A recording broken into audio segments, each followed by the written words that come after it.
Picked up this gem from a customer. Said that it was a no start condition. So I tried it in his driveway.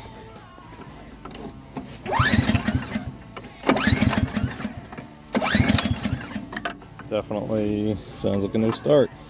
So we're gonna take apart the card and see what's going on. I just pop the top cover off, and I'm assuming that's why it's not starting.